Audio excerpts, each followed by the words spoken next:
शिक्षक भी आपको तभी शिक्षा देगा जब आप उसको पैसा दोगे, बाकी के नहीं देगा। कि हम आपके खाते में 10 लाख रुपया डलवा देते हैं, 1 लाख आप रख लेना और बाकी के 9 लाख हमको वाइट करके दे देना। तो ऐसे में आपने कभी कुछ किया ऊपर नीचे? फिर हम कैश में भी वापस कुछ पैसा हमसे लेते हैं। जैसे मैं यूपीएससी की तैयारी कर रहा हूँ तो विश्वविद्यालय में उस लेवल की तैयारी होनी चाहिए, लेकिन होती नहीं है, तभी तो कोचिंग की जरूरत है। और आप दिल्ली में चले जाओ, यूपीएससी का पूरा मार्केट है। अब इन केस हम मान लेते हैं यहाँ पे कोई दूसरा एनजीओ आ जाए और वो भी सेम आपके जैसा काम कर रहा है, तो आप लोग मिलकर काम करते हो या आप देखते हो कि इसको हटाओ यहाँ से? बाकी बीच में एक एनजीओ आया था वहाँ पे, पर मेरे बच्चे, मैंने बोला ना, मेरे बच्चे इतने स्ट्रांग है ना और इतने मतलब हमारे से कनेक्टेड है ना कि वो खुद ही नहीं जाते। बोले हम जिस भी एनजीओ के साथ पहले भी हम काम कर चुके हैं तो हमारा ऐसा रहता है कि हम उसको ट्रांजैक्शन हिट कराते हैं, क्योंकि उनको तो शो करना पड़ता है कि 2 करोड़ का फंड उनके लिए तो लाइबिलिटी है सीएसआर, तो उनको किसी एनजीओ अकाउंट में डालना ही डालना है।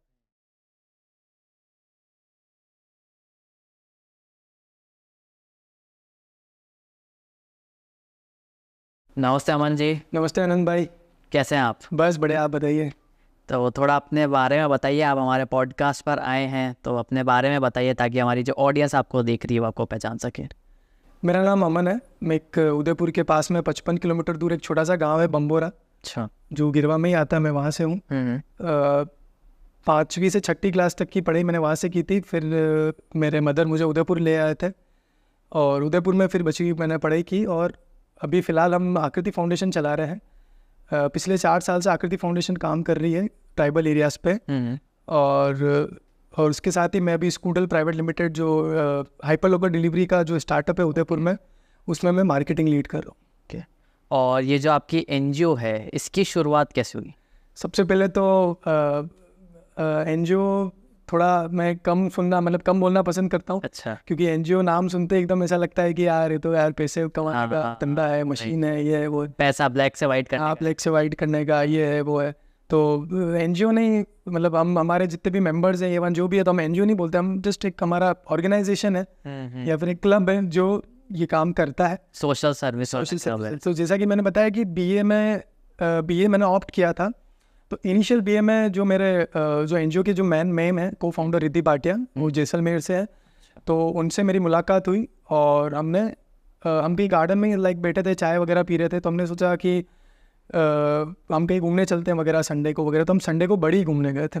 ठीक है, जैसे बाहुबली हिल उस समय नया ट्रेंड में आया था, तो हम बड़ी घूमने गए थे। तो बड़ी में हम गांव के अंदर से रास्ता निकला था, तो हम मतलब गांव से निकले थे, तो वहाँ पे कुछ बच्चे थे, तो वो बच्चे एकदम झुंड बना के कुछ फंक्शन चल रहा था आई थिंक, या फिर कुछ गवरी नृत्य हो रहा था।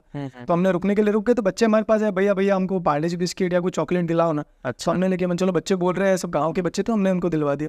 तो फिर हमने पूछा कि स्कूल जाते हो क्या है वगैरह, जो बेसिक एक आदमी पूछता है कि बच्चों क्या करते हो, तो हमने पूछा कि हाँ स्कूल जाते हैं, ये करते हैं वगैरह, बड़े होके क्या बनना है, वो एक टिपिकल डॉक्टर इंजीनियर वगैरह। ठीक है, फिर जो है सेलेक्टेड डॉक्टर इंजीनियर सी, बस जो 3 है। सीए का तो चलो गाँव में इतना नहीं पता, डॉक्टर इंजीनियर और एक आधे किसी ने पायलट बोला था। अच्छा। तो ऐसा था। तो फिर उसके बाद हम वापस शहर आ गए।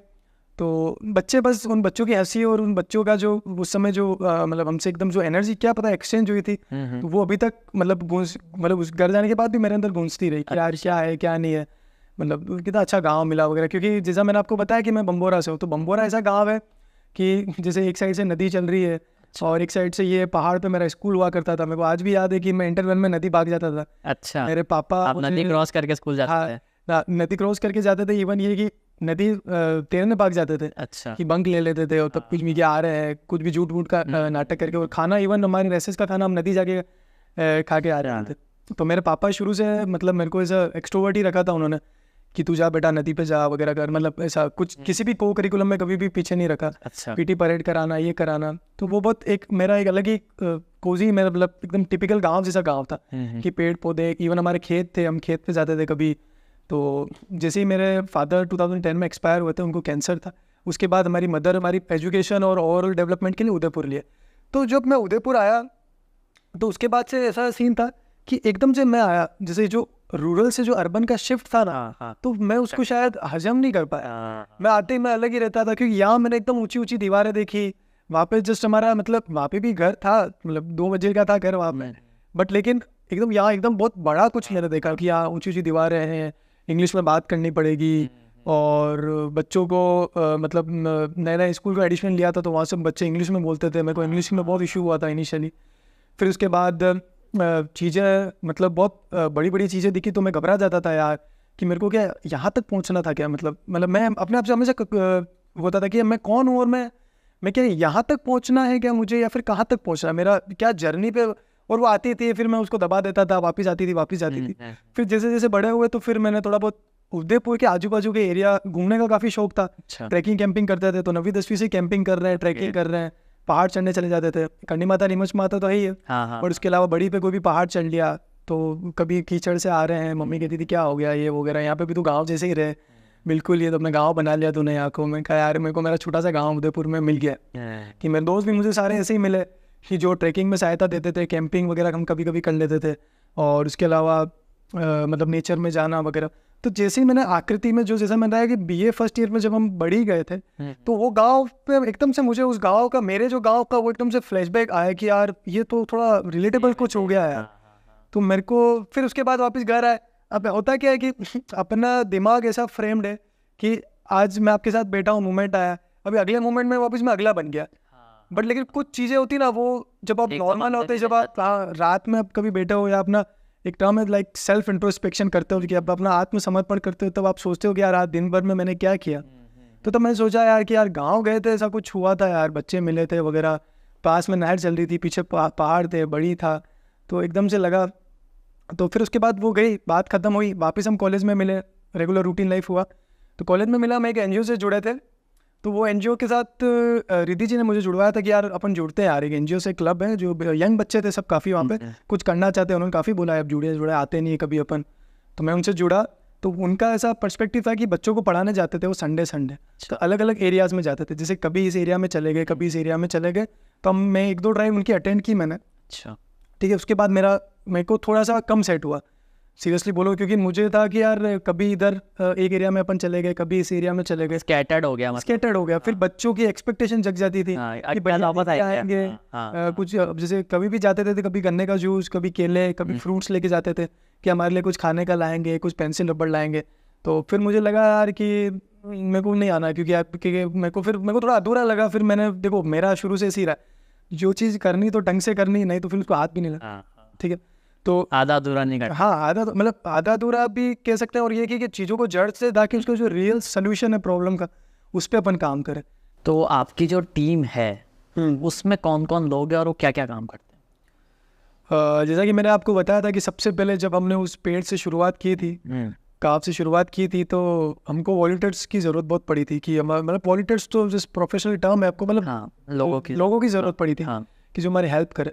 तो इसके लिए हमने नुक्कड़ नाटक किया। हम जगह जगह अभी भी नुक्कड़ नाटक करते हैं। अच्छा। हमने फतेह सागर दिल वाली दीवार पर महिला सशक्तिकरण पर नुक्कड़ नाटक किया था, और एनवायरनमेंट को लेके हम नुक्कड़ नाटक प्लान कर रहे हैं अभी। उसके अलावा हम अभी इलेक्शन को लेके कर रहे हैं कि यूथ को इलेक्शन में क्यों लगना चाहिए, तो उसके लिए हम कलेक्टिव वोट जो है, हाँ, कलेक्टिव से मिलके हम ये चीज़ का नुक्कड़ नाटक अभी प्लान कर रहे हैं। तो हमने ऐसा फर्स्ट नुक्कड़ नाटक किया था, उसका नाम था पहल। तो ये हमने आर्ट्स कॉलेज में किया था, और मुझे आज भी याद है कि उस समय हमने जैसे जैसे टीम बनाई थी, और बहुत हम सुखाड़ा मेमोरियल जो गार्डन है वहाँ पे हम प्रैक्टिस करने जाते थे। छोटे थे उस समय, तो वहाँ पे हम प्रैक्टिस करने जाते थे। तो उसके बाद हम जिस दिन नुक्कड़ हुआ तो उस दिन आर्ट्स कॉलेज की काफ़ी जनता आ गई। अच्छा। और लास्ट में हमने अनाउंस किया कि यार हम ऐसा काम करते हैं 2 गाँवों के लिए, जिसमें महिला सशक्तिकरण का भी है, चाइल्ड वेलफेयर भी है, रूरल एम्पावरमेंट भी है, और ऐसा अवेयरनेस पे भी आप काम कर रहे हैं। तो आप जो भी हमसे जुड़ना चाहें तो जुड़ सकते हैं। तो ऐसा हमसे खूब सारे लोग जुड़े थे, और खूब सारे आप एक्चुअली हमसे जो जुड़ते हैं मोस्टली स्टूडेंट जुड़ते थे इनिशियली। तो उनका जैसा कि आपको पता है स्टूडेंट्स का कभी भी परमानेंट नहीं रहता है, वो जॉब के लिए बाहर जाएंगे, वो और अलग पढ़ाई के लिए बाहर जाएंगे। बट कुछ लोग जो मेरे साथ अभी तक जुड़े हुए हैं, जो आप उनको कह सकते हैं कि वो जो लिटरली पिलर्स हैं, मतलब जिनके बिना, मतलब मैं रिद्धि जी इवन आकृति भी, मतलब एक बार उनके बिना एक बार की, हाँ, तो वो मतलब वो उन लोगों के मैं मतलब इन्फॉर्मेशन देता हूँ मैं आपको। उससे पहले मैं आपको एक चीज़ बताता हूँ कि ना आकृति में वैसे भगवान की दया से लोगों की कभी कमी नहीं रही है।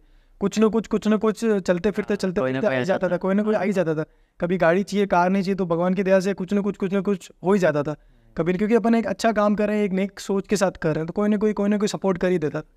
बट कुछ मेन पिलर्स है जो दिन रात हमारे साथ जुड़े हुए हैं, उसके लिए सबसे पहले मैं बताता हूँ, मतलब रिद्धि जी तो हमारी जो मैम जो सब करता था है, हाँ। वो उन्होंने हमारे अंदर ये पूरा किया, तो वो तो है ही है मैम। उनका जो स्किल्स का भी वो जैसे सब देखते हैं, ओवरऑल मैनेजमेंट पूरा वो देखते हैं, जो कोऑर्डिनेशन का काम है वो पूरा मैं देखता हूँ, और उसके अलावा स्किल्स का पूरा जो सेटअप है वो पूरा रिद्धि जी देखते हैं। और जहाँ ट्रस्ट एंड ट्रांसपेरेंसी और जहाँ फंड्स और उसकी बात आती है वहाँ रिद्धि मैम ही देखते हैं पूरा, क्योंकि उनके हाथ से ही सब चीज़ निकलती है, उनके साइन से ही सब काम होता है। और उसके अलावा मैं पूरा अमन कोऑर्डिनेशन से पूरा काम देखता हूँ, पूरा लोगों को मिलवाना करना, PR का कुछ काम है वगैरह काम है, ये सारा काम देखता। उसके अलावा तीसरे एक बंदे हमको मिले थे, बादशाह भाई, उनका नाम है मुफद्दल बादशाह, और उनका नाम बेसिकली वो उन्होंने नाम अपना बादशाह भाई रखा हुआ है। अच्छा। कि मैं किसी कास्ट क्रीड कलर किसी से बिलोंग नहीं करता, मैं सिंपली बादशाह हूँ। तो दिखने में वैसे बादशाह नहीं है मैं पतले दुबले इंसान है, बट उनकी एनर्जी हमारे साथ, मतलब वो जब से हमसे जुड़े थे तो मतलब आकृति का जो काम है उसने, मतलब मैं क्या बोलूँ 3x 4x की तेज़ी ले ली थी। अच्छा। तो ऑनलाइन से सारा काम वो हमारा देखते हैं, ऑनलाइन जितने भी हैंडल्स हैं, वेबसाइट बनाना, लोगों को कोऑर्डिनेट कराना, बेसिकली हमारे HR से लेके नए नए वॉलंटियर्स को सर्टिफिकेट प्रोवाइड्स कराना, उनको जोड़ना, उनके इंटरव्यूज़ अलाइन करवाना, उसके अलावा गांव पे ग्राउंड के काम करना, वीडियो रिकॉर्डिंग करना, रील्स बनाना, वो सब बादशाह भी हमारा देखते हैं। उसके अलावा कहीं कॉर्पोरेट्स में बात करने जाना, कहीं मीटिंग्स अरेंज कराना, वो पूरे बादशाह भाई देखते हैं। तो वो पूरा थर्ड हमारे जो मेन पिलर है वो बादशाह भाई है। फोर्थ है हमारे राजीव भैया, मतलब उनका पूरा नाम राजेंद्र प्रसाद चौहान है, तो वो हमसे शुरू से जुड़े थे, मतलब आकृति को खोले हुए 2 महीना हो गया था और वो जुड़े थे, तब से वो हमारे साथ है। हमारा पूरा अवेयरनेस ड्राइव और जहाँ पे सलाह मशवरा का काम होता है, क्योंकि हम एक NGO चला के बैठे हैं, तो वहाँ पे हम हमारे राजीव भैया एक तरह से वो हमारे साथ सेम एज के, बट उनकी जो एक्सपीरियंस है, जो उनको एडवाइज़र हमने उनको रख रखा है ना, कि कुछ भी जाम अटक जाते हैं वहाँ हम राजीव भैया को फ़ोन करते हैं। जैसे कि मैंने आपको बताया था कि लुधियाना से हम स्वेटर लेने गए, तो वो राजीव भैया का ही प्लान था। अच्छा। कि करना है तो 100% दे के करना है, कोई फ़र्क नहीं पड़ रहा है। दिल्ली जाते हैं, दिल्ली में देखते हैं, नहीं समझ में आया लुधियाना निकल जाएंगे, दिल्ली गए नहीं समझ में आया लुधियाना गए, लुधियाना से स्वेटर आए, राजीव जी हमारे साथ चले थे। तो अवेयरनेस से लेके एडवाइजिंग से लेके और डिस्ट्रीब्यूशन, जो मेन पिलर्स की जब मैं बात कर रहा हूँ ना, तब उनका कोई एक आधारित काम नहीं है, जहाँ जो काम मिल गया वहाँ उनको करना है, ठीक है। पर जो मेजर जो उनका काम है वो अवेयरनेस ड्राइव का राजीव जी काम लेते हैं। जैसा कि उनका पॉलिटिकल बैकग्राउंड है, मतलब पॉलिटिकल साइंस में उनकी मास्टर्स चल रही है, साथ में वो सिविल जॉब्स के लिए प्रिपरेशन कर रहे हैं, तो उनको लॉज रूल्स वगैरह से काफ़ी वो वाकिफ़ है कि गांव वाले के, मतलब कोई अगर मजदूर है, कोई लेबर काम कर रहा है, तो उनसे उनके क्या लॉज है, क्या अप्रोचेस से फाइल कर सकते हैं, कहाँ कुछ बन रहा है, तो अवेयरनेस ड्राइव में हमारा वो लीड करते हैं। उसके अलावा गाँव में फूड मैनेजमेंट और मील मैनेजमेंट का काम हमारे राजीव जी करते हैं। अच्छी वहाँ पे बन गया नहीं बन गया मील, उसके अलावा बना है तो क्या क्वालिटी बनी, क्या गुणवत्ता के साथ बना है, उसमें कुछ 1% भी रिस्क नहीं लेना हमको कि भाई बना है किसको क्या क्या क्वालिटी। और हमारे गांव में जब भी मील रहता है, जितना हो सके शुद्ध कच्ची घानी का सरसों का तेल डालें, और उसके अलावा जो आटा है वो भी मोटा आटा, प्रॉपर अच्छी चक्की से पिसा हुआ। घी है तो गाँव के कहीं भैंस का घी है या देसी घी मगर मिल रहा, तो वहीं से हमारा ये फिलोसफी है। तो वो पूरा उनका पूरा मील्स, जैसे कि mostly Sunday to Sunday meals हो ही जाते हैं हमारे, दाल बाटी नहीं तो कभी कुछ कभी क्या, तो वो मील का पूरा वो कोऑर्डिनेशन देखते हैं। इसके अलावा जैसा कि मैंने बताया कि एक हेल्दी एडवाइज़र के रूप में हमारे साथ है। चौथा हमारे पास मतलब जैसा कि मैं, रिद्धि, राजीव जी और बादशाह भाई। फिफ्थ हमारे पास एक निखिल जी है जो हमारे डिस्ट्रीब्यूशन से रिलेटेड सारा काम वो देखते हैं। अच्छा। इसके अलावा फ्री टाइम पे वो सैटरडे डिस्ट्रीब्यूशन का पिकअप करना है, कहाँ से इन्फॉर्मेशन मिलेगी वापस सप्लाई करना, वो पूरा निखिल जी देखते हैं। तो ये हमारा फिफ्थ। इसके अलावा सिक्स्थ हमारे पास है राहुल जी जो हमारे प्रोजेक्ट ऑफिसर है और हमारे कंटेंट राइटर हैं बेसिकली। तो और उसके अलावा जो बजटिंग होती है, ऑडिटिंग होती है और बजटिंग होती है, वो पूरा राहुल जी के हाथ में। वो उसका काम मतलब ऐसा है कि पूरा मतलब गंगा मैया के गंगोत्री के पानी जैसा ट्रांसपेरेंट काम है उनका। हर ऑडिटिंग में हर प्रोजेक्ट प्रपोजल बनाना है, कंटेंट लिखना है हाथों हाथ, तो वो पूरा हमारा एक, क्योंकि वो ग्राउंड पे कम आते हैं और उनका ऑनलाइन और जब ऑफिस में उनका काम काफ़ी ज़्यादा रहता है। फाइनेंस रिलेटेड, हाँ, फाइनेंस रिलेटेड प्रोजेक्ट प्रपोजल्स बनाने, सर्वेस कंडक्ट कराने, सर्वेस के क्वेश्चंस बनाने, पूरी एक्सेल शीट बनानी, रिसर्च एंड मेथोडोलॉजी का काम पूरा वो करते हैं कि अगर सर्वे आ गया, 100 जनों का सर्वे निकल के आया, अब उस पर क्या प्रोजेक्ट बनेगा, उस पर रिसर्च करनी, बच्चों को क्या करा जाए, क्या बेटर आउटकम और निकल सकता है, वो पूरी रिसर्च का काम राहुल जी देखते हैं। वापस पीपीटी बनानी, पीपीटी बड़ी बड़ी कंपनियों तक मेल करनी, CSR के लिए उनको नॉक करना, उनसे मीटिंग अरेंज करवानी, और ये सब काम हमारा राहुल जी देखते हैं। और एक सेवंथ हमारे पास एक बंदा है प्रांजल सिंह राव, अभी वो अहमदाबाद में पढ़ाई कर रहा है। प्रांजल ऐसा आदमी है कि मतलब कि अमन भैया ने बोल दिया या राजीव भैया ने या आकृति में किसी ने भी बोल दिया कि यहाँ से लेके ये काम करना है, उसका कोई डिपार्टमेंट नहीं है, हर डिपार्टमेंट में वो है, सब में वो, कि सामान थोकने से लेके सब्जी काटनी है, बच्चों को पढ़ाना है। वो एथलीट में आगे अपना करियर परस्यू कर रहे हैं, फिलहाल अहमदाबाद में भी हाल ही में उदयपुर आ जाएंगे वो। तो वो हमारा इन सब फैक्टर्स में हमारे वो काम करते हैं कि ऐसा बंदा जो कहीं पे भी डाल देते हैं, डिस्ट्रीब्यूशन करना, अवेयरनेस करना, स्किल्स में बैठने, इवन वो मेहंदी तक बना लेते हैं। अच्छा, जो कि मेहंदी बनाते हैं वो बहुत एकदम मतलब घरेलू आंटी जैसे हमको हेल्प कराते हैं कि हर जगह हमको हेल्प कराएं। इसके अलावा काफ़ी टीम है, काफ़ी लोग हैं, काफ़ी लोगों का सपोर्ट रहा है हमको।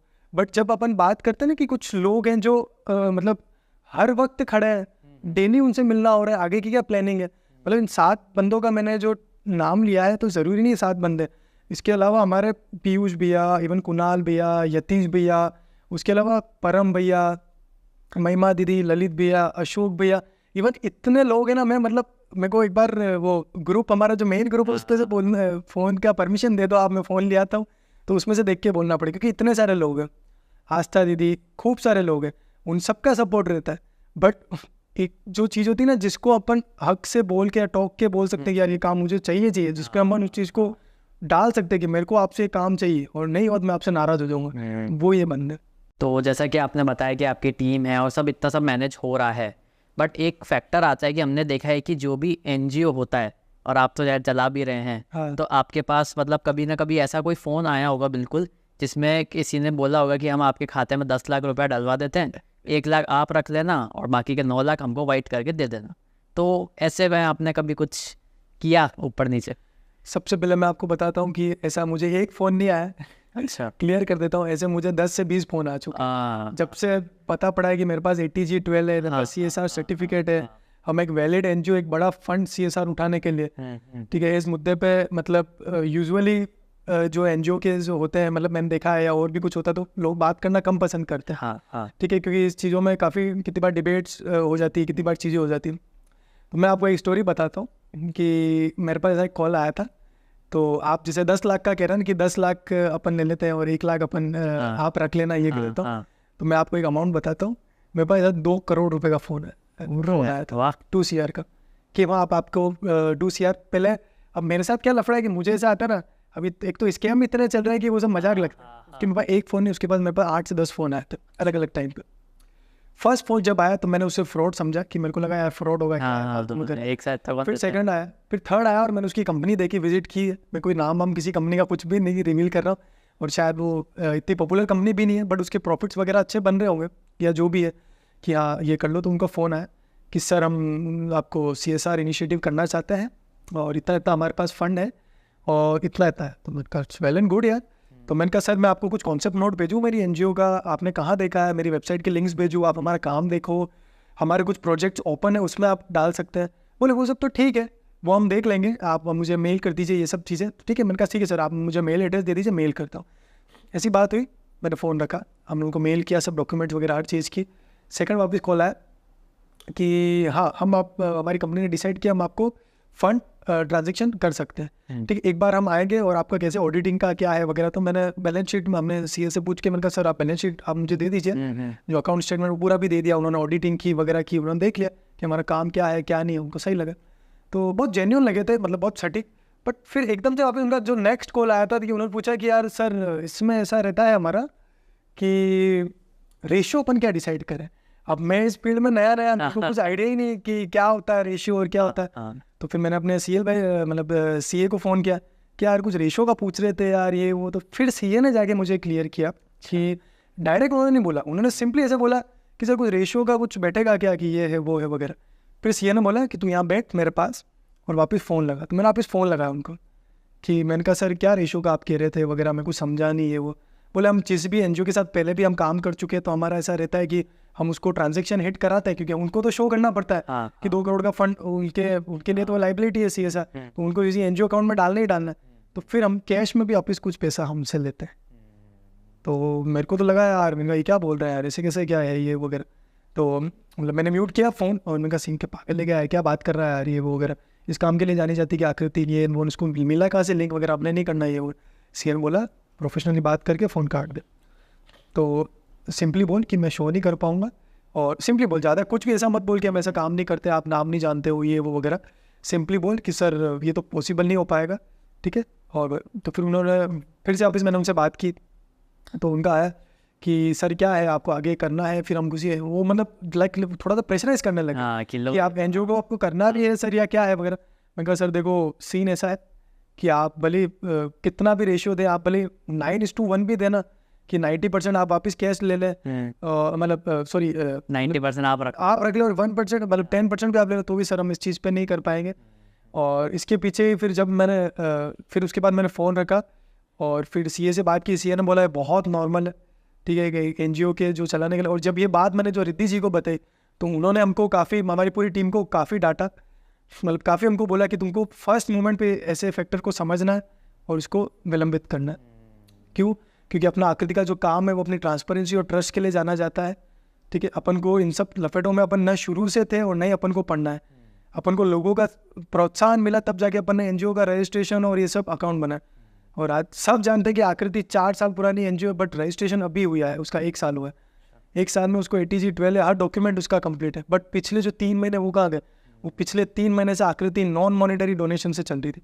आपको कुछ भी आकृति में कराना है आप हमको दे दीजिए, आपको कपड़े देने हैं, आपको स्टेशनरी देनी, हम पैसा नहीं लेते सर, आप ये दे दीजिए, ठीक है। एक टाइम आ जाता है कि आपको मॉनिटरी इन्वॉल्वमेंट करना ज़रूरी पड़ता है, क्योंकि अभी हमको गाँव में 10 सिलाई मशीनों की नीड है, ठीक है। कुछ लड़कियों को साइकिल दिलवानी है ताकि वो गाँव शहर आके पढ़ाई कर सके। कहीं पे किसी यहाँ टॉयलेट नहीं, टॉयलेट बनाना है। अभी जैसे चुप्पी तोड़ जो हम लाडलोहार मैम के साथ प्रोजेक्ट करने जाएंगे तो उसके लिए हमको फंड रेजिंग करनी है, तो उसके लिए हमको प्रोजेक्ट बेस्ड फंड की ज़रूरत पड़ती है। तो वो हम प्रोजेक्ट्स बनाते हैं, हमारा जो प्रोजेक्ट ऑफिसर प्रोजेक्ट बनाता है वो कंपनी में प्रोवाइड करता है, और वहाँ से कंपनी या जो इंडिविजुअल कुछ बिजनेसेस है उनको हम नॉक करते हैं, वहाँ से फंड्स आ जाता है। तो ठीक है, वेल एंड गुड है।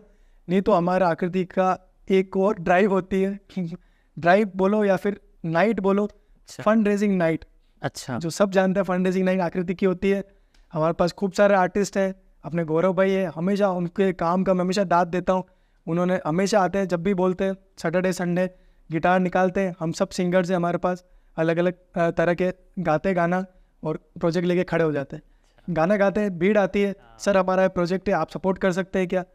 इस फंड रेजिंग नाइट से हमने अच्छा खासा फंड कलेक्ट किया है, ठीक है। अब तो ऐसा ठीक है, कंपनी वालों का या फिर कुछ इंडिविजुअल लोगों का आपको बहुत अच्छा सपोर्ट है, वहाँ से आ जाता है। बट जब हमको लगता है जब हमको ये करनी चाहिए तो हम फंड रेजिंग नाइट करते हैं। वो हमारी आकृति का प्रमोशन भी, हमारा कॉन्सेप्ट भी बताते हैं। फंड रेजिंग नाइट से हमारा हमको वॉलंटियर्स भी मिल जाते हैं, नए गाँव जाने के लिए हमको कुछ अच्छे अच्छे लोग भी मिल जाते हैं, फंड्स भी मिल जाता है, नॉन मॉनिटरी डोनेशन भी मिल जाता है, और हर चीज़ मिल जाती है। हमारे पास हर तरीके के रास्ते हैं काम करने का, बस हमको ये सब जमेलों में नहीं पड़ना है। क्योंकि वो फिर जिस दिन हमने ये एसेंस खो दिया ना आनंद भाई, फिर सब आपके पास ही सब फिर हम, और जिस दिन हमने ये ऊपर नीचे वाला और ये फंड वाला काम हमने उल्टा सीधा करना शुरू कर दिया ना, जो पेड़ वाला जो थीम है ना, वो पेड़ ही खत्म हो जाएगा। फिर मैं भी दुनिया में हो गया, मैं कैपिटलिज्म में फंस गया, समझ लेना वो हो गया। तो और सबको पता है, आप कभी भी आप बोले, कोई भी इवन जो भी अपन को सुन रहा है कि यार आपकी ऑडिटिंग दिखाओ, आप लो ऑडिटिंग देखो, पूरी अकाउंट स्टेटमेंट देखो, एक पैसा कहाँ जा रहा है आपको सब पता है। तो अभी हमने थोड़ी देर पहले जब अमन जी से बात करी थी तो उन्होंने बताया था कि उदयपुर में हाईएस्ट नंबर ऑफ NGOs है।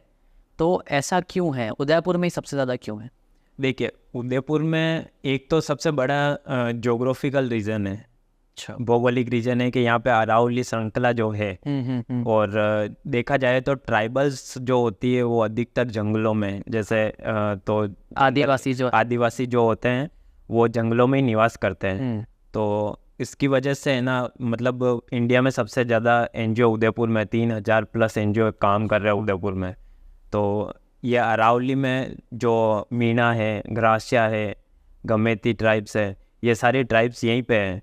तो उसके अकॉर्डिंग है ना, जितने भी NGO है वो यहीं काम करना चाहते हैं। और देखा जाए तो है ना, मतलब पूरी दुनिया से पिछड़े हुए और जो सबसे पिछड़े हुए लोग हैं वो यही लोग हैं। और जितने भी सरकारें या फिर जितने भी NGOs होते हैं या फिर जो भी मतलब ऐसा चाहते हैं कि हम समाज में कुछ काम करना चाहते हैं, तो वो यही काम करना चाहेंगे। तो इसीलिए उदयपुर में सबसे ज़्यादा NGOs काम कर रहे हैं। और उसके अलावा ये है कि जैसे कितने सारे आपने यूट्यूब पे और इंस्टाग्राम से रील्स देखी होंगी जो NGO काम करते हैं। और आपने देखा होगा कि वो जैसे किसी को वीडियो ही बनाना है, तो आपने देखा होगा कि कोई अगर सो रहा है तो उसने पहले से कंबल ओढ़ रखी है या स्वेटर पहन रखा है, तो उसको जाके स्वेटर पहना दिया। या फिर जिसके हाथ में खाना है उसको जाके और खाना दे दिया। मतलब ये एनजीओ से ऐसे काम कर रहे हैं, या फिर जो, मैं ये नहीं कह रहा हूँ कि वो गलत काम कर रहे हैं, वो उनकी तरीके से सही काम कर रहे हैं, लेकिन आपको पहले सर्वे करना चाहिए। या फिर अगर आप ऐसे लोग हैं जिनके पास सर्वे डाटा नहीं है, तो आप जो एनजीओ जिनके पास डाटा है, आप उनसे है ना कोलैबोरेट कर सकते हैं, या जो भी करके आप है ना उनसे डाटा ले सकते हैं, और किसको कैसी ज़रूरत है, किस चीज़ की नीड है, आप उसके अकॉर्डिंग कुछ भी दान कर सकते हैं या फिर कुछ भी बांट सकते हैं। आप अपने अकॉर्डिंग किसी को भी कुछ भी दे देते हैं जो उसके लायक ही नहीं, काम उसके काम आएगी नहीं। जब पहले से उसके पास एक कंबल है और आपने एक और दे दी तो वो क्या काम आएगी उसके।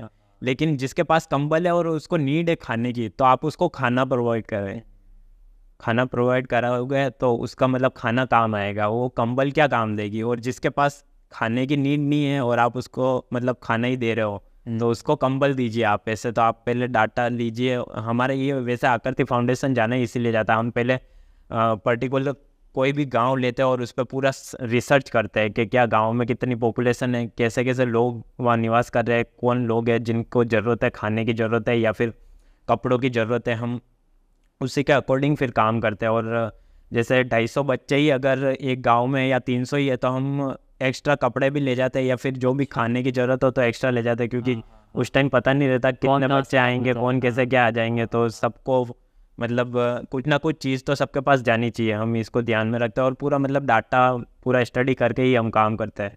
तो अभी जैसे कि आपने 2 गाँव का आपने मेंशन किया कि 2 गाँव आपने गोद लिए हुए हैं, तो उनका अब आगे का फ्यूचर क्या है आपके अकॉर्डिंग? देखिए मैं आपको बताना चाहूँगा, जैसे 2019 में जब मैं आकृति में गया था, 2019 में आकृति वैसे इस्टेब्लिश हुआ था और उस टाइम रजिस्टर्ड नहीं था। उस टाइम हम गए थे तब गांव के बच्चे मतलब इतने छोटे छोटे थे जो आज बड़े हो गए हैं। मतलब 4 साल में, मतलब वो 6 साल के थे तो आज 10 साल के हो गए, और जो 10 साल के थे वो 14 साल के हो गए। तो वो बच्चे हमसे इतने मतलब जुड़ चुके हैं ना, तो हम कभी जाते हैं तो वो मतलब ऐसा उनको फील नहीं होता कि परिवार जैसे नहीं है। और उस टाइम उनके पास क्या था, अभी क्या है, और आगे हम उनको कैसा बनाना चाहते हैं। वैसे देखा जाए तो हम उनको एजुकेशन देते हैं, जो पढ़ना चाहे उनको पढ़ाते हैं, और जो ना पढ़ना चाहे उसको स्किल सिखाते हैं कुछ भी। ऐसे जैसे मैं आपको इंटरप्ट करूँगा। आपने जैसा बोला कि जो पढ़ना चाहे उनको पढ़ाते हैं और जो नहीं पढ़ना चाहे उनको स्किल सिखाते हैं, तो उनको आपने कभी सोचा नहीं कि हम इनको पढ़ाएं? देखिए इसका ये है कि हम ये नहीं कहते कि बिल्कुल पढ़ाना ही नहीं है, पर उनको उतना ही पढ़ाना जिससे वो अपना गुजारा कर सके। क्योंकि उनका ये रहता है कि जैसे आप पढ़ने के लिए आप ये पूरा कैपिटल वर्ल्ड है, आप जानते ही हो आज की शिक्षा एजुकेशन आज का लेवल कैसा हो गया है कि आप जिसके पास पैसा होगा वही पढ़ पाएगा। एक तरफ अपन अगर अपना पुराने जो अपने ऋषि मुनि थे उनको देखे, या फिर जो गुरु की जो भावना होती थी, क्या होती थी कि वो शिष्य को पढ़ाएगा और उससे गुरु दक्षिणा लेगा जिससे उसका गुजारा होगा या खर्च जो भी है घर खर्च चलेगा, वो होता था। लेकिन आज के कैपिटल वर्ल्ड में क्या हो गया है, शिक्षा एक धंधा की तरह हो गई है। तो अभी इसका क्या है कि जैसे पूरा है ना मतलब एजुकेशन पूरा है ना पैसों पे शिफ्ट हो गया है कि आप जितना पैसा दोगे उसके हिसाब से आपको एजुकेशन मिलेगी। और वापस है ना जो शिष्य और गुरु का जो एक उसके बीच में जो रिलेशन था, कनेक्शन था, वो पूरा हट गया है। अगर शिक्षक भी आपको तभी शिक्षा देगा जब आप उसको पैसा दोगे, बाकी के नहीं देगा। और ये चीज़ अपने आप है ना विश्वविद्यालयों में देख लो, जैसे मैं यूपीएससी की तैयारी कर रहा हूँ तो विश्वविद्यालय में उस लेवल की तैयारी होनी चाहिए, लेकिन होती नहीं है, तभी तो कोचिंग की जरूरत है। और आप दिल्ली में चले जाओ, यूपीएससी का पूरा मार्केट है। और मेरे को एक चीज़ भी याद आती है कि उसमें ये भी है कि आज का जो स्टूडेंट है वो अभिमन्यु है, और जो कोचिंग क्लासेस है वो पूरा है ना चक्रव्यूह बना हुआ है। अब उसको पता नहीं है कहाँ जाना और कैसे क्या पढ़ना है। तो ये चीज़ है। और अभी वापस अपन बात आते हैं गांव पे, तो गांव के जो बच्चे हैं हमने उनको स्किल, ऐसा नहीं है कि स्किल है ना मतलब हम ही जा रहे हैं और हम ही सिखा रहे हैं, जैसे पीएम स्किल योजना भी चल रही है। तो हम उनको वहाँ पे भी ले जाते हैं कि आप यहाँ पे करो, क्योंकि हम पूरा नहीं कर सकते, इतने रिसोर्स नहीं, इतना पैसा नहीं है, कुछ भी नहीं है, तो हम नहीं करते हैं। सरकार भी करती है ये काम, हम उनको बताते हैं। लेकिन जो बच्चियाँ हैं जो जाना नहीं चाहती, जिनके माँ बाप भेजते नहीं हैं, तो उनको हम उन तक पहुँचते हैं कि जो नहीं जा पा रही वहाँ पीएम स्किल योजना में नहीं जा पा रही, हम उनको फिर स्किल सिखाते हैं, जैसे सिलाई होगी या फिर कुछ भी और बैग्स बनाना या फिर कुछ भी, जिससे वो अपना घर खर्च निकाल सके। तो इससे क्या हो रहा है कि वुमेन एम्पावरमेंट हो रहा है, महिला सशक्तिकरण हो रहा है, महिला का आर्थिक विकास हो रहा है, जिससे वो खुद कुछ अर्न कर सकती है और अपने परिवार और अपने बच्चों का ध्यान रखती है। और वैसे अपने भारतीय परंपरा या समाज में रहा ही है कि महिला एक मतलब सफल पुरुष के पीछे महिला का हाथ रहा है। तो महिला का हाथ इसी तरह से रहता है कि वो घर के जो भी छोटे मोटे खर्चे और जो भी होते हैं वो अगर वो निकाल लें तो दोनों गाड़ी के पहिए एक जैसे सेम चलते हैं।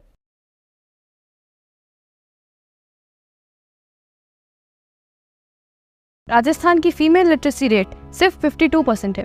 इसका मतलब 48% राजस्थानी महिलाएं अभी भी अशिक्षित हैं। Thousands of people in India are unable to pursue education because of their parents who live below poverty line. But their lives changed when an NGO named Akriti came in. Akriti provided them the opportunity to enhance the skills and ability of the talented children of India by developing their futures in the Tier 3 city of the country, Udaipur.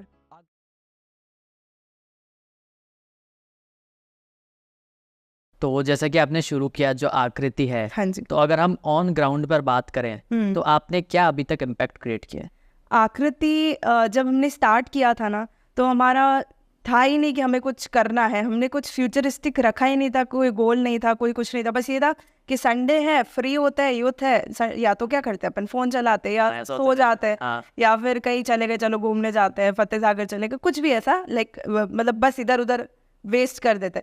तो एक बार ऐसा हुआ कि हम लोग बड़ी घूमने गए थे, संडे गए थे तो हम बड़ी घूमने गए थे। तो हमें ऐसा लगा कि बच्चे कुछ ऐसे शायद आई गेस कुछ बेच रहे थे, कुछ अमरूद वगैरह कुछ बेच रहे थे। तो हमने सोचा कि एक बार देखते हैं, इंटरेक्ट करते हैं इनसे। फिर हम इनके गांव गए अंदर, तो गांव गए तो हम जैसे ही गए तो इतने खुश हो गए कि एक साथ में 5-10 बच्चे इकट्ठे हो गए। तो हमको लगा यार ये तो बहुत ही अच्छी चीज़ है, मतलब बच्चे इतने एक्टिव, इतने स्पॉन्टेनियस और इतने फ्रेंडली। सबसे बड़ी बात, क्योंकि आजकल की जो जनरेशन के बच्चे ना वो तो बात भी नहीं करते आपसे सही से, और या तो जवाब ऐसे देंगे कि आप सुन भी नहीं सकते हो। पर वो बच्चे तो मतलब काफ़ी अच्छे से उन्हें मतलब ग्रीट किया उन्होंने हमें, और काफ़ी इंटरेक्ट किया हमसे। तो हमें ऐसा लगा कि नहीं यार, इनके साथ संडे टाइम तो स्पेंड करना बनता है। फिर हमने ऐसा सोचा कि चलो इनके लिए थोड़ा ब्रेकफास्ट मील वील कुछ लेके जाते हैं। और नेक्स्ट संडे जब हम लोग गए तो हमने सोचा कि थोड़ा सा इनको पढ़ाते हैं। तो पहले तो ये लोगों को काफ़ी ज़्यादा डर था कि अच्छा ये तो पकड़ने वाले हैं, ये तो चोटी काट देंगे, मतलब बच्चों को डरा के नहीं रखते। तो 3-4 बच्चे आए नहीं, हमने पूछा क्या हुआ, तो बोले कि पापा ने मना किया, आप तो किडनैप करके ले जाओगे। तो हम तो खुद यंगस्टर से आई गेस 5 साल पुरानी बात है, 18-19 के थे हम लोग। तो हमको तो हंसी आवे कि मतलब हम कहाँ लेके जाएंगे इनको। फिर बातचीत करी, पेरेंट्स से मिले, पूरे गांव में हमने मतलब उनको ये विश्वास दिलाया कि हम आपके सामने ही बैठ के आपके बच्चों को पढ़ाएंगे, हम कहीं लेके नहीं जा रहे। तो एक्चुअल में आप अगर हमारे गांव में आओगे ना तो एक पेड़ है और पेड़ के नीचे ही हम पढ़ाते हैं, जो वो पुराना गुरुकुल वाला जो कंसेप्ट है ना, वैसे ही हम पढ़ाते हैं। तो गांव वालों को भी थोड़ा थोड़ा ऐसे 2 महीने हो गए, 3 महीने हो गए, तो उनको लगा अच्छा नहीं ये थोड़े ट्रस्ट वर्दी लोग हैं, इन पर भरोसा किया जा सकता है। तो फिर बच्चे आने लगे, मतलब फिर एक टाइम ऐसा हो गया कि हमारे पास इतने बच्चे आ गए, इतने 150-200 बच्चे एक गांव में आने लग गए। फिर हमारी टीम भी धीरे धीरे, तो वो उसी गांव से आते थे आसपास? बिल्कुल उसी गांव के बच्चे, जिसमें लड़कियां। और हमारे गांव की सबसे खास बात यह है कि हमारे पास वुमेन एम्पावरमेंट बहुत ज़्यादा है, हमारी लड़कियां बहुत ज़्यादा है, हमारे पास लड़के इतने नहीं है। तो एक दूसरे को देख के, और उनको ऐसा लगता था ना कि चलो भैया दीदी कुछ पढ़ाएंगे, कुछ सीखने को मिलेगा। ऐसे करते करते 150-200 बच्चे हो गए, और उतने ही वॉलंटियर्स हो गए। मतलब जैसे हम लोग फील्ड पे जाएं तो 20-20 वॉलंटियर्स। तो हम सोचे कि इतना कैटर करना, एक ह्यूमन रिसोर्स को संभालना बहुत मुश्किल हो जाता है, इसलिए हमने दूसरा गांव लिया। जब दूसरा गांव लिया तो नवरात्रि चल रही थी, नवरात्रि का आई गेस फर्स्ट डे था। तो हम लोग ऐसे ही घूम रहे थे कि हमें दूसरा गाँव देखना है। तो हम गए वहाँ पे, हमने बातचीत करी, वहाँ के भी बच्चे बहुत प्यारे। तो मतलब वहाँ पे भी एक ही दिन में, मतलब फर्स्ट डे जो संडे था उसी दिन पे कम से कम हमारे पास 80-90 बच्चे आ गए थे। तो मतलब अभी भी ऐसा है कि उन बच्चों को आप एक बार गए हो, आप जैसे एक बार आए और आप दूसरी बार नहीं आ पाए किसी रीज़न से, लेकिन तीसरी बार या चौथी बार आप कभी भी नेक्स्ट टाइम, क्योंकि अपन तो यूजुअली कल क्या करते हैं वो भूल जाते हैं। तो उनको तो हफ्ते 2 हफ्ते महीने भर पुराने भी याद रहता है कि अच्छा ये भैया आए थे, ये दीदी आए थे। मतलब अटैचमेंट बहुत ज़्यादा। और अब तो मेरा इतना ज़्यादा बॉन्ड है ना बच्चों से कि मतलब मुझे लगता ही नहीं है कि मैं ऐसे ही बोलती मेरे बच्चे, कोई डांट दे उनको, कोई कुछ बोल दे तो मुझे अच्छा भी नहीं लगता, नहीं मेरे बच्चे, इनको कैसे कुछ बोल सकते हो तुम। तो जैसा कि आपने बताया कि आपके पास पहले एक गांव था, फिर आपने एक और गांव लिया। अब इन केस हम मान लेते हैं यहाँ पे कोई दूसरा एनजीओ आ जाए और वो भी सेम आपके जैसा काम कर रहा है, तो आप लोग मिलकर काम करते हो या आप देखते हो कि इसको हटाओ यहाँ से? अच्छा, एक्चुअली हमारे साथ ये सिचुएशन हो रखी है। पहले बीच में जैसे नारायण सेवा संस्थान है उसी साइड पे, तो हमारे बच्चे वगैरह सब जाते हैं उधर, कोई दिक्कत नहीं है हमको। बाकी बीच में एक एनजीओ आया था वहाँ पे, पर मेरे बच्चे, मैंने बोला ना, मेरे बच्चे इतने स्ट्रांग है ना और इतने मतलब हमारे से कनेक्टेड है ना कि वो खुद ही नहीं जाते। और अगर कोई आ भी जाता है तो हम उनको हम तो इनवाइट करते कि हमारे साथ आओ, हमारे साथ काम करो, क्योंकि जितना यूथ इसमें इन्वॉल्व होगा ना, जितना मतलब जितनी एनर्जी, जितने लोग मिलेंगे ना, उतना ही कुछ इम्पैक्टिंग रिजल्ट क्रिएट होगा वहाँ पे। जो बच्चे हैं वहाँ पे, उनको पढ़ाना, हमारे पास तो इतने सारे सेक्टर्स हैं ना कि एक सेक्टर तो है ही नहीं कि जिसमें हम परेशान हो जाएंगे इनको हटाओ। हमारे पास तो बहुत सारी ऐसे, पढ़ाना है उनको, अवेयरनेस देना है, उनकी मील बनानी है, उनको स्किल सिखानी। तो अगर कोई एनजीओ आना भी चाहता है तो हम तो उसको वेलकम करते कि आओ हमारे साथ थोड़ा सा हेल्प करो उनका बेटरमेंट के लिए। अभी जैसे कि आपने बताया कि आप सस्टेनेबिलिटी पर काम करते हो, आप रिनोवेट कर रहे हो, तो ये सब चीज़ें आप लोगों के लिए करते हो या खुद पर भी अप्लाई होती है? एक्चुअली वो होता है ना कि मैं खुद ही साइंटिस्ट का चूहा हूँ। मैं सब चीज़ पहले खुद पे एक्सपेरिमेंट करती हूँ, फिर मैं कोशिश करती हूँ कि हाँ बाकी, जैसे मेरा भाई है राहुल, तो हम दोनों बहुत जितना मिनिमलिस्टिक यूज़ ले सकते हैं चीज़ों का हम पसंद करते हैं कि वही ले। मेरा एक उसूल है, मतलब खुद के लिए है वो, मैं पर्सनल लोगों को भी सजेस्ट करूँगी कि अगर वो करें कि अगर आपको बहुत ज़्यादा नीड नहीं हो कपड़े खरीदने की तो मत खरीदो। अच्छा। अगर आपको लगता है कि बहुत ही ज़्यादा नीड है तो पहले आप थ्रिफ्ट स्टोर्स पे जाओ, क्योंकि आप जब ऐसा करते हो ना तो आप अगर आप एक नया कपड़ा लेने जाओगे तो उसके लिए कपड़ा, पानी, हर चीज़ लगती है। तो मुझे ऐसा लगता है कि क्यों इतना सब यूटिलाइज करना है, क्योंकि लोगों को क्या गलतफहमी है कि दुनिया में जो भी सब चीज़ें ना वो इंसान के लिए ही है। उनको ये नहीं पता है कि आने वाली जनरेशन भी है, उनको ये नहीं पता है कि जानवर भी रहते हैं, पक्षी भी होते हैं, उनको ये नहीं पता है कि हर एक जीव का जो सांस लेता है उसका अधिकार है दुनिया पे। तो वो चीज़ लोग भूल जाते हैं, उनको लगता है पेड़ क्या है, हमने उगाया हमारे लिए, काट दो। पर उनको ये नहीं पता है कि पेड़ भी सांस लेता है। तो जितना हो सके मिनिमलिस्टिक, मतलब इनफैक्ट मैं मेरे शैम्पूज खुद बनाती हूँ, मैं मेरे हेयर ऑयल्स खुद बनाती हूँ। पहले थोड़ी सी टकली हो रही हूँ मैं। कैसे? शैम्पू, मतलब आपका बैकग्राउंड तो आपने बताया कॉमर्स और आर्ट्स का है और ये तो केमिस्ट्री का सब्जेक्ट लग रहा है। बिल्कुल। जब मैं आई गेस 8th-9th में थी तो मुझे ऐसे बहुत ज़्यादा था कि मैं गोरी लगूँ, ऐसा कुछ भी। तो मेरी मम्मी से मैं चीज़ें पूछती थी कि आपने अपने उसमें क्या यूज़ किया। और मेरे लिए लोगों के लिए कार्स इंटरेस्टिंग हो सकती है, लोगों के लिए कि फ़ैशन इंटरेस्टिंग हो सकता है, मेरे लिए ये इंटरेस्टिंग था कि ऑर्गेनिक कैसे बना सकते हो आप चीज़ें। मतलब जैसे मैंने बताया ना, मेरे पापा मेरे लिए इंस्पिरेशन है, तो मेरे लिए साइंटिस्ट का चूहा भी है। मतलब मैं जो भी एक्सपेरिमेंट करती हूँ ना पापा पे भी करती हूँ। मतलब पापा मेरे से परेशान है, मुझे एक ही डायलॉग होता है, नीम हकीम खतरे जान। तो उनको ऐसा लगता है कि कुछ भी हुआ ना तो तू देख लेना। तो मतलब मेरी मम्मी है तो उनके बाल इतने लंबे लंबे, मेरी नानी है उनके इतने लंबे बाल अभी भी एट दिस एज, और काले बाल है। अब मेरा क्या थोड़ा जेनेटिक्स पापा वाली साइड में चला गया तो मेरे बाल उड़ गए। बाकी मेरी सिस्टर है उसकी भी काफ़ी थिक, काफ़ी ज़्यादा। तो मैं मम्मी से पूछती थी आप क्या यूज़ करते थे अपने बचपन में? तो मम्मी कहती हम मेड से सिर धो लेते थे, मिट्टी को छाछ में मिला के उससे सिर धो लेते थे। तो मैंने सोचा ऐसे कैसे पॉसिबल है। फिर धीरे धीरे मेरा इंटरेस्ट, और फिर मुझे बाद में पता चला ये जो शैम्पू है, एक तो ये सबसे पहले प्लास्टिक बॉटल्स या प्लास्टिक सैशेज में आता है। हाँ। तो वो नुकसान तो करता है, ये पानी में मिल जाता है, हो जाता है। फिर दूसरा उसकी फ्रेग्रेंसेस, आप कभी भी देखना अपने घर पे कितनी बार जो पीने वाला पानी आता है ना उसमें भी शैम्पू का टेस्ट आता है या साबुन का टेस्ट आता है, क्योंकि अपन यूज़ तो वही कर रहे हैं। भले कितना भी पानी फिल्टर हो जाए, कितना भी हो जाए, एसेंस फ्रेग्रेंसेस तो रह ही जाती है। और एक उसमें होता है सोडियम लॉरल सल्फेट करके एक पीछे होता है, कोई भी आप शैम्पू, साबुन, कुछ भी आप देख लो उसमें आजकल हर चीज़ में, तो वो इतना ज़्यादा डैमेजिंग है आपके बॉडी के लिए। अब जो जनरेशन आ रही है ना आगे वाली, आप देखना, एक तो फ़ोन वाली और चिड़चिड़ी, मतलब छोटे छोटे बच्चे भी ऐसे ही, क्योंकि फ़र्क पड़ता है आप क्या खाते हो, आप क्या यूज़ करते हो, आप कैसे एनवायरनमेंट में रहते हो, उसका बहुत बहुत ही ज़्यादा फ़र्क पड़ता है। मतलब मैंने बच्चों को मैंने पेरेंट्स को देखा इनफैक्ट कि वो बच्चों को उठते ही चाय, बिस्किट ये खिला देते हैं, और उनको ये नहीं पता उस बिस्किट के अंदर कंटेंट क्या है। व्हीट बिस्किट भी आप देखोगे तो उसके अंदर 50% मैदा होता है, बट उसको 50% को कौन पड़ेगी, 50% व्हीट पड़ लिया। हाँ बस। और वही उसमें पामोलियन ऑयल होता है और भी शुगर, ये वो एसिडिटी रेगुलेटर्स। मैं खुद जब उदयपुर में आई थी तो मेरा ट्रीटमेंट चला था संजय जैन से, तो इसलिए चला था क्योंकि मैं खुद बहुत मतलब फूडी हूँ, बहुत ही ज़्यादा, मुझे बहुत ज़्यादा पसंद है। लेकिन हाँ, उदयपुर आने के बाद, आकृति जाने के बाद मतलब मुझे ये समझ में आया कि नहीं, अननेसेसरीली जो हम ये कंज्यूम करते हैं ना, उसकी भी ज़रूरत नहीं है। अगर आप बेटर लिविंग लाइफस्टाइल अगर आप रखते हो ना, तो यू आर योरसेल्फ, मतलब आप अपने आप में कॉन्फिडेंट फील करते हो। आपको ऐसा लगता ही नहीं है कि हाँ मुझे कुछ प्रॉब्लम हो रही है, मुझे एंजाइटी हो रही है, तो फिर वो स्ट्रेस रिलीवर, एंजाइटी रिलीवर्स की ज़रूरत ही नहीं पड़ती।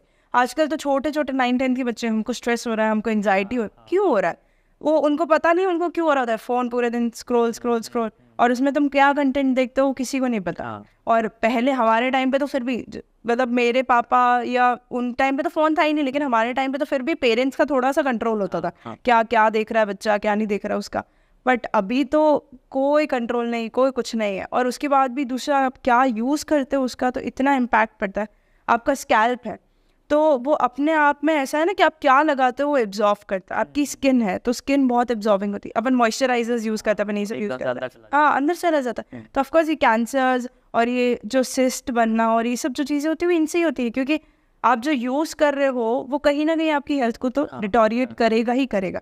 तो पर्सनली मुझे ऐसा लगता है कि आप, मतलब मेरा बस एक चीज़ है कि मेरे पास एक जगह हो, मेरा एक खेत वेत हो, मैं खुद उगाऊँ, मैं खुद खाऊँ।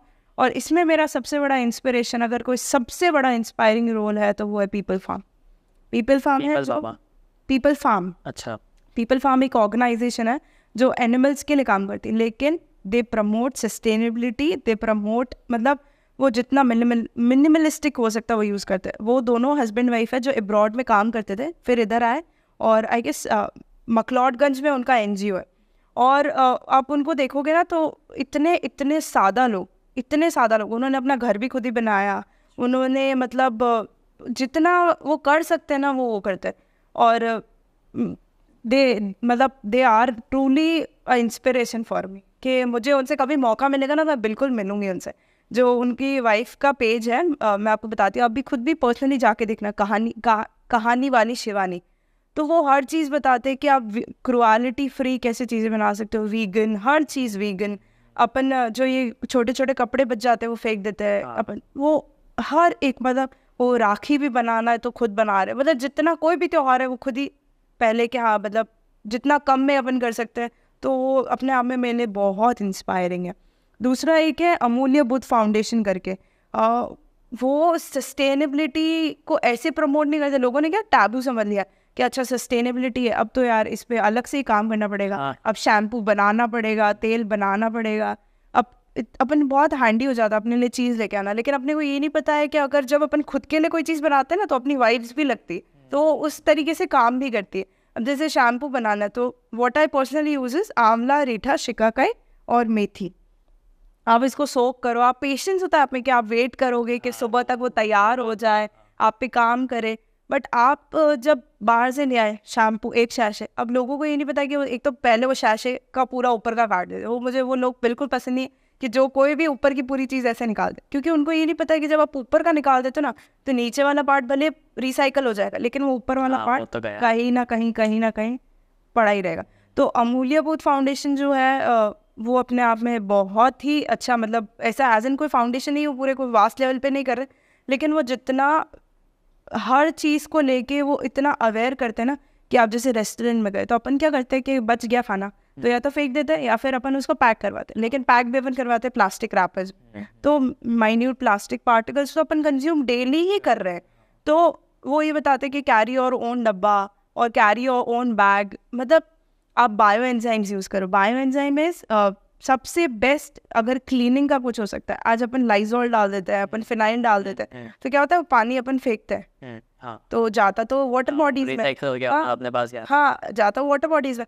लेकिन लोगों को ये नहीं पता, अच्छे पुराने टाइम पे ना लाइजोल होते थे ना फिनाइल होता था, गारे वाले घर होते थे, और अगर जिनके पास थोड़े से अपग्रेडेड वर्जन के घर होते थे तो वो बायो एंजाइम यूज़ करते। Bio enzyme is a thing कि आप कंटेनर ले लो, उसमें 3 पार्ट्स आप कोई भी सिट्रस फ्रूट का या ऐसा कोई भी चीज़ आपको जो आपकी वेस्ट हो रही है, जैसे मैं पर्सनली जो ये शिकंजी वाले होते हैं ना तो उनके नींबू फेंकने में जाते हैं, और गाय इतना मुंह नहीं डालती नींबू में, तो मैं उनसे नींबू ले आती हूँ। तो आप 3 पार्ट्स में नींबू ले लो, 1 पार्ट में जैगरी ले लो, और 10 पार्ट्स में वाटर ले लो, आप उसको 1 महीने तक रोज़ खोलो, लिड को बंद करो और 2-3 महीने के लिए वापस उसको, मतलब 1 महीना तो खोल बंद करो और 2 महीने के लिए उसको पैक करके रख दो। आपका हर चीज़, हर तरीके का क्लीनर, हर मतलब आपको ग्लास साफ़ करना है, आपको टॉयलेट सीट साफ़ करनी है, आपको जो साफ़ करना है आप उससे कर सकते हो। और उसके बाद भी आप पोछा लगा रहे हो, उसके बाद वो पानी बच गया, आप पौधों को दे सकते हो, कोई नुकसान नहीं करती। और पौधों के लिए तो बायो एंजाइम अपने आप में इतना बढ़िया फर्टिलाइज़र है कि आपको किसी और चीज़ की ज़रूरत ही नहीं, किसी भी आपको अदर कोई फर्टिलाइज़र, केमिकल, विटामिन कैप्सूल्स जो लोग डालते, किसी चीज़ की ज़रूरत नहीं है। और सबसे बड़ी बात है कि आप उसको मतलब बहुत ही ज़्यादा वो इको फ्रेंडली, इतना तो विनेगर जैसा फ्रेगरेंस है, वो इतना बढ़िया फ्रेगरेंस देता है और वो केमिकली टेस्टेड है। मतलब ये जो ब्रांड्स का मुझे नहीं बोलना चाहिए, लेकिन हाँ जो भी ये ब्रांड्स है जो ये सब क्लीनिंग की चीज़ें बनाती है, तो वो कंपैरिजन में पीएच लेवल को बैलेंस नहीं कर सकती जितना नेचुरल चीज़ें कर सकती, बहुत ही ज़्यादा। तो मेरा आपसे सवाल है कि आपने काफ़ी इंटरव्यूज़ भी दिए होंगे, आप एनजीओ में हैं, तो आपका ये वाला एक्सपीरियंस कैसा रहा? ये हमारा पॉडकास्ट था, आपका ये एक्सपीरियंस कैसा? सबसे पहले तो मैं बताना चाहूँगा कि काफ़ी इंटरव्यूज़ काफ़ी बार हमारा होता है वगैरह, कितनी बार मतलब कोई भी बोल देता है कि आज अपना इंटरव्यू है, ये है, कुछ भी वो पूछना चाहे, या नॉमिनल हम भी कभी वीडियो पे कुछ शूट कर रहे होते हैं वगैरह कि ये हम प्रोजेक्ट लॉन्च कर रहे हैं, ये कर रहे हैं गाँव में जाके या ट्राइबल एरिया में जाके, ठीक। तो काफ़ी बार रहा है फिर। बट आपके जो आनंद भाई, आपका जो अरब टॉक्स के बारे में मेरे को आप मानोगे नहीं, मेरे को 6 महीने पहले से पता था। और मेरे को कब से था यार कि मेरे मित्र हैं कुणाल भैया, मतलब बड़े भैया हैं, उन्होंने वो आपके आए थे और उन्होंने आपके बारे में बताया था, मतलब आकृति का भी जिक्र किया था और उन्होंने मुझे सजेस्ट किया था यार। और मैं उससे पहले से आपका मतलब देखता रहता था कि जैसे आपने राहुल सर का किया था, राहुल बड़ाला जी का किया था, तो मेरे को ऐसा लगता था यार कि मैंने आपका इंस्टाग्राम स्क्रॉल किया, आपकी वेबसाइट भी मैंने देखी और यूट्यूब पे भी आपको देखा है, जैसे अभी सोनी का आपका आया था लेटेस्ट, कि मेरे को ऐसा लगा था कि यार आपने मतलब इतना प्रोफेशनल जो मैंने आपका काम देखा है ना आनंद भाई, कि मतलब यार आप इतनी एनर्जी इसमें, मतलब आप पॉडकास्ट को लेके और मतलब लोगों का होता है ना कि कर लेंगे, कैसे भी कर लेंगे, जो तो किधर भी बैठ जाएंगे, आउटडोर कर लेंगे, वो वाले माइक से लेके कर लेंगे, मतलब क्योंकि इनिशियली लोग एकदम से इतनी एनर्जी नहीं लगाते, उसको लगता है पहले अपन नॉर्मली करते हैं फ़ोन वोन में, फिर थोड़ा कुछ अच्छा होगा तो फिर उठेगा, ट्राई करते हैं। और आपका जो फर्स्ट से जो आपका प्रोफेशनलिज्म है ना, जो आपके काम का कंसिस्टेंसी और प्रोफेशनलिज्म, वो आपका आनंद है, उसके लिए सल्यूट है। तो आपका अब एक बार देखा, 2 बार देखा, फिर तो ऐसी इच्छा हो जाती ना यार कि अब बंदा यार क्या मतलब डेडिकेटेड अपने काम को लेके। तो फिर उसके बाद आपका मैसेज आया था कि यार अमन भाई आपको आना है वगैरह, आपने कुछ रील में मुझे कॉलअप भी किया था उसमें, फिर उससे पहले भी शायद 1-2 बार आपने मुझसे बात की थी इनडायरेक्टली कभी कि आना है वगैरह। तो मैं काफ़ी इंटरेस्टेड था कि यार हाँ यार इनके यहाँ ये बुलाएंगे तो अपन ज़रूर जाएंगे प्रॉपर एकदम ये करके। रिद्धि जी को भी बोला मैंने और हमारी पूरी टीम को बोला कि यार ये है वगैरह। और यूट्यूब पे भी मैंने आपके काफ़ी देखे हैं पॉडकास्ट वगैरह, और यूट्यूब पे भी मतलब ऐसा नहीं कि खाली इंस्टाग्राम है तो वहाँ इंस्टाग्राम पे 2-2 मिनट की क्लिपें डाल दी, वापस आप यूट्यूब पे भी डालोगे और यूट्यूब पे भी उसी क्वालिटी के पूरा उस पर डालोगे। आपका म्यूज़िक से लेके कैमराज, लाइट वगैरह, साउंड से लेके माइक से लेके इतना एकदम काम, इतना एकदम कहते ना कि एकदम व्यवस्थित काम हो गया, तो वैसा लगा मेरे को। तो फिर अभी आज आए, आपसे फाइनली मुलाकात हुई है, आपके लाइफ के बारे में जाना है और आपसे भी कुछ बातें की है, जैसा कि आपकी जर्नी के आपने मतलब आपने आपकी जर्नी के बारे में बताया था, तो मेरे को बहुत अच्छा लगा। और मैं आपको अभी ये पॉडकास्ट ख़त्म होगा उसके बाद 10 नाम ऐसे बताऊंगा कि हाँ इनका आपको ज़रूर करना, जो मेरे कुछ नॉन में है। और मतलब आपका ऐसा है कि ना कि मतलब एकदम कुछ एकदम सीरियस टाइप कुछ नहीं लगा कि आपका कोई होने वाला ये होना, ऐसा लगा कि एकदम फ्रेंडली कन्वर्सेशन हो रही है कि मतलब आपका अपन इवन देखते भी है ना। यही फ़र्क है इंटरव्यू और पॉडकास्ट में। इंटरव्यू इज बेसिकली स्क्रिप्टेड और पॉडकास्ट में हम कन्वर्सेशन कर। आपको यूट्यूब पे भी देखते हैं ना, आपके यूट्यूब का मैं भले आप जो भी मुझे सुन रहा है, आप यूट्यूब पे जो आपका जो अरब टॉक्स करके इंस्पायरिंग स्टोरीज ऑफ ह्यूमंस, आप सर्च करके देखो, आप कहीं से भी पॉडकास्ट लेके और ड्रैग करके किसी भी कॉर्नर पे चले जाओ। मैं मजाक नहीं कर रहा हूँ, आप कोई भी वीडियो ले लो जितने भी आपने अभी तक पॉडकास्ट किए और उसके ड्रैग करके कहीं पे भी पहुंच जाओ बीच में, आपको वहाँ से लिंक शुरू हो जाएगी। ये मज़ा आपके पॉडकास्ट में हमको आता है। एक होता है ना कि यार शुरू से पढ़ना पड़ेगा, टॉपिक देखना पड़ेगा, किस फील्ड से है, क्या है क्या नहीं है। और सबसे अच्छी बात है कि आप बिजनेसमैन से लेके पॉलिटिशियन से लेके आप हम जैसे एनजीओ के जो समाज सेवी कार्यकर्ता से लेके आप सबको एक प्लेटफॉर्म देते। और ज़रूरी नहीं है आपके लिए इंस्पायरिंग स्टोरीज ऑफ ह्यूमंस है। हाँ, इंस्पायरिंग से ज़रूरी नहीं है कि उसने कि बहुत बड़े कुछ मुकाम हासिल किया हो, कुछ किया हो। वो सबसे अच्छा लगता है कि आप कुछ एक यूनिक चीज़ बंदों में ढूंढते हैं कि हाँ यार ये बंदे को लाओ है, भले दुनिया उसको नहीं जाती, मैं उसको मतलब फेमस करूँगा या मैं उसको दुनिया को दिखाऊंगा, मेरे प्लेटफॉर्म से दुनिया को दिखे। और मेरी एक एडवाइस लोगों से ये है कि मैंने बताया अभी थोड़ी देर पहले कि मतलब आप जितना हो सके सस्टेनेबिलिटी को प्रमोट कर सकते हैं अपनी लाइफ में। आप खुद सस्टेनेबिलिटी एक बार सस्टेनेबिलिटी अपने आप में कोई बड़ी चीज़ नहीं है, आप खुद एक बार ट्राई करो। आप अपना शैम्पू बना के देखो, आप हेयर ऑयल बना के देखो, आप एक बार कुछ नहीं तो आप बस एक बार क्या बोल सकते कोई हेयर मास्क लगा के देखो, आपको ऐसा लगेगा कि नहीं यार मतलब थोड़ा सा वो अलग चीज़ है बाहर की चीज़ों से। कुछ नहीं तो मैं एक चीज़ सजेस्ट करूँगी कि बेसन ही लगा के देखो अपने मुंह पे, आपको वो ज़्यादा इम्पैक्टिंग लगेगा जो बाहर के फेस वॉश वगैरह। और दूसरी ये चीज़ है कि उदयपुर की जनता से मैं रिक्वेस्ट करूँगी कि मैं ये नहीं बोलती कि आप सिर्फ आकृति आओ, मैं ये नहीं बोलती कि आप सोशल वर्क करो, मैं ये सिर्फ बोलती हूँ कि आप जितना पॉजिटिवली और जितना इम्पैक्टिंग लोगों के लिए कुछ कर सकते हो।